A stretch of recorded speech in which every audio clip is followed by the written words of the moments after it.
On recommence, de toute façon, tout ça, c'est nul. Hein. Alors, par exemple,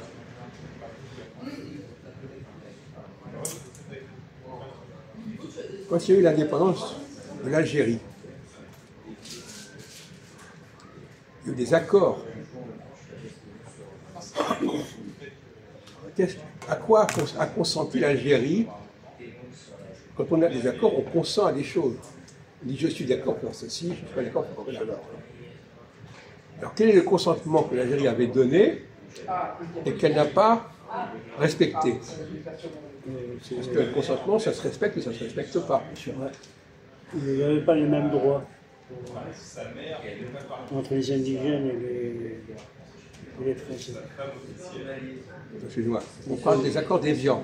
Ah oui, après. Non mais c'est ce dont on parle.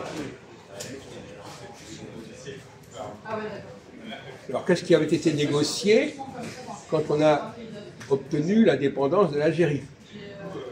Qu'est-ce que l'Algérie s'était engagée à faire ou à ne pas faire?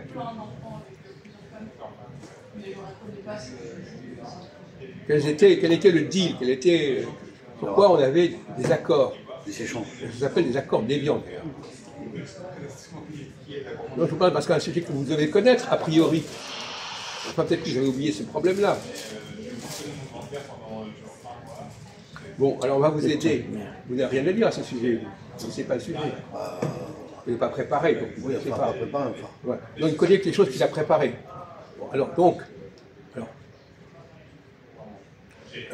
qu'est-ce que l'Algérie avait accepté en ce qui concerne les populations sur son territoire?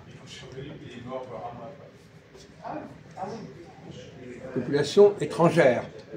Qu'est-ce qu'elle avait accepté? De cohabiter. Oui. Est-ce qu'elle a fait ça? Est-ce qu'elle a accepté? Est-ce qu'elle a respecté cet accord? Non, puisque l'OS a fait le bordel, il y a eu une guerre civile. Qui? L'OAS. Non, mais l'OAS, il a provoqué une guerre civile. Oui. Alors, sans l'OAS, ça serait passé. Oui. Ils ont bon dos, l'OAS. Les Algériens, ils étaient d'accord pour laisser les Européens sur place. D'accord. Alors, comment se fait-il? Donc, à votre avis, ici, il y a eu tellement de gens qui ont été refoulés vers la France, c'est à cause de l'OAS. Non, les Français, à cause de l'OAS. Les civils français. Oui, et les Juifs d'Algérie. Oui, les Juifs, ils ont suivi la France tout le temps. Et pourquoi? Parce qu'ils n'ont pas confiance à l'indépendance de l'Algérie. Ah oui, d'accord, oui. Mais les Algériens, ça ne leur posait pas de problème d'accepter les Juifs en Algérie, ça ne leur posait pas de problème.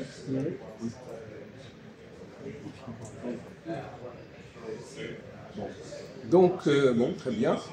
Alors, on va parler d'un autre sujet qui est dans le même ordre. En 1947, il y a eu un accord sur la Palestine. Vous êtes au courant?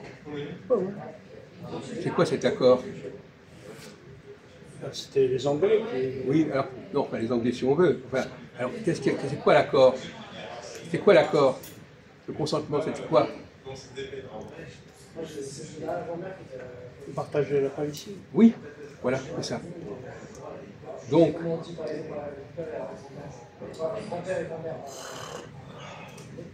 les Arabes pouvaient avoir leur État à condition que... Qu'ils reconnaissent l'autre partie. Oui, voilà. C'est ça. Le problème qui se pose, alors, donc finalement, est-ce qu'ils avaient consenti à ce qu'il y ait que la Palestine soit coupée en deux?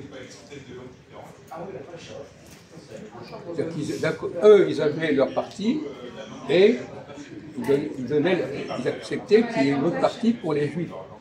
Ils ont accepté ça? Est-ce qu'ils ont consenti? Oui, mais ils ont subi la pression des autres pays arabes, l'Égypte. Et quoi? La pression de l'Égypte. Ah oui. L'Égypte, elle ne voulait pas? Oui.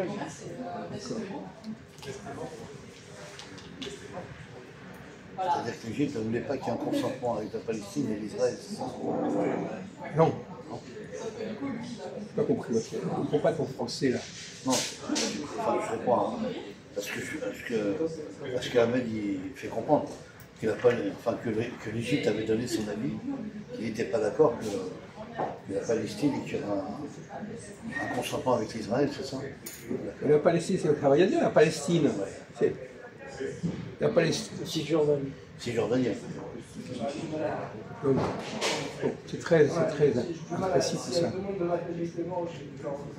Il y avait un consentement pour que la Palestine. La Palestine, c'est une géographie. Géographie, bien sûr. Bon, c'est pas la Palestine veut ceci ou cela, c'est la géographie. Bon. Donc, la question, c'est, est-ce qu'il, comme il a dit, est-ce que vous pouvez couper la Palestine en deux si on t'a parlé, Oui. Une partie pour les Arabes, une partie pour les Juifs. Alors, il faut bien comprendre que dans les deux exemples qu'on vient de donner, il y avait un problème d'indépendance. L'indépendance de l'Algérie, en 1962, était, dans les accords d'Évian, il était prévu qu'on garderait les Européens en Algérie, et notamment les Juifs. Bon. C'était une condition pour accorder l'indépendance à l'Algérie. De la même façon, en 48,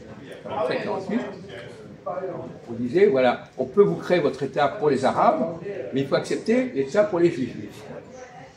Il y a toujours une sorte de donnant-donnant. C'est ça, dans les deux camps. Quand un pays accepte l'indépendance, on lui pose des conditions. Ah ouais. On vous dit, vous avez le droit de l'indépendance à condition que. C'est comme un échange de bons procédés. Oui, sauf que ils disent oui, et puis après ils disent non. Oui, ils refusent après. Voilà.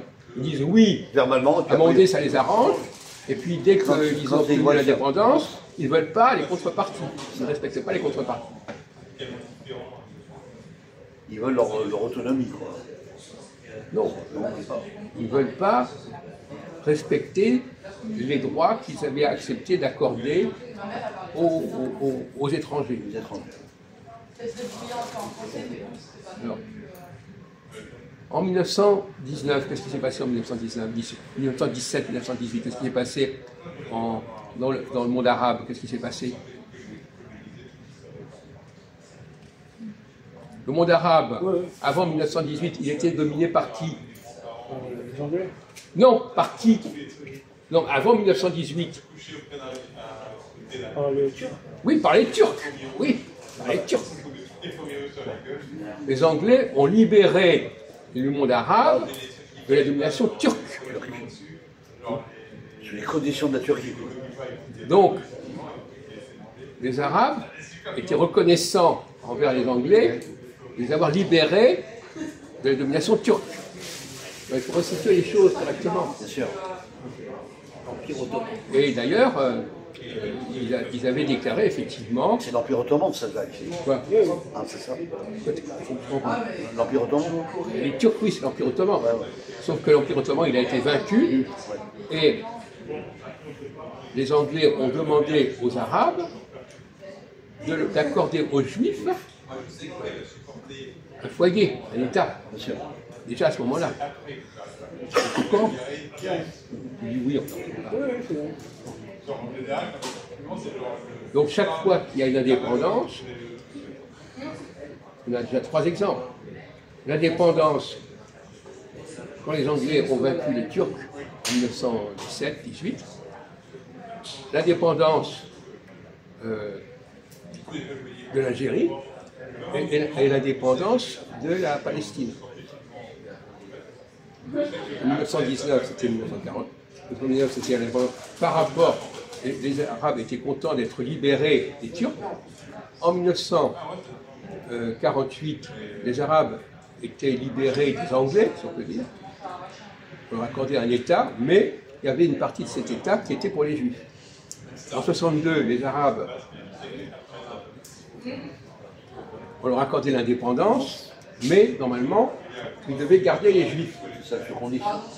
Dans ces trois cas, ça n'a pas été respecté. Donc les Arabes n'ont jamais respecté les accords qu'ils avaient conclus concernant les Juifs. Ils voulaient bien l'indépendance, ils ne voulaient pas payer le prix pour ça. Il faut que vous sachiez ça. Vous avez trois exemples.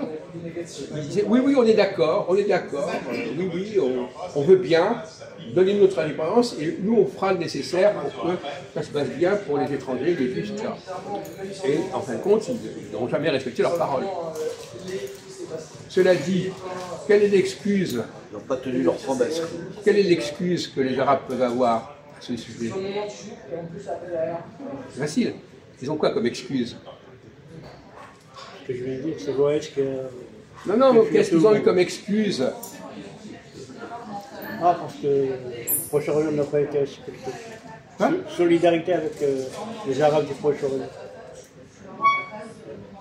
Quand quelqu'un donne son consentement, il le fait pour certaines raisons. Quelque chose en échange. Pour des intérêts bien précis.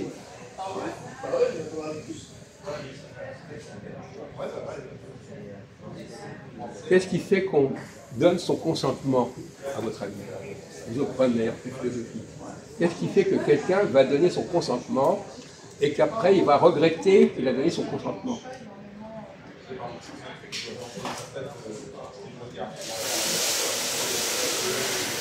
Pas de respect d'engagement. Non.